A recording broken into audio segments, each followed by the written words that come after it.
Bonjour, côte sud de l'Angleterre au début du 19e siècle.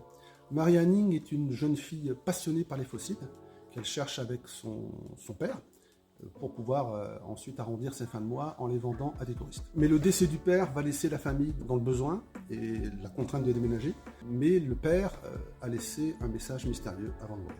Avec Lamarck, Buffon et surtout Darwin, le 18e et le 19e siècle sont des époques grandioses pour la science. Femme du peuple qui n'a jamais écrit d'article, Mary Anning n'a jamais été prise au sérieux jusqu'à ce qu'on retrouve son journal intime. Les squelettes qu'elle a dessinés et les croquis qu'on a retrouvés dans son journal intime ont fait avancer la théorie de l'évolution.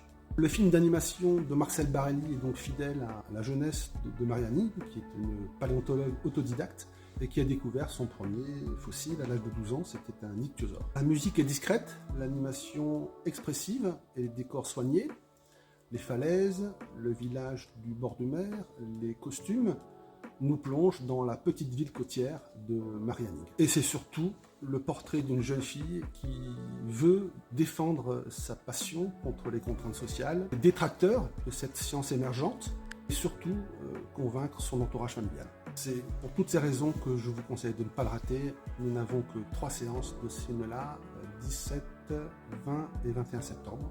Et je conseille ce film à partir de 7 ans jusqu'au bien plus. Bonne séance.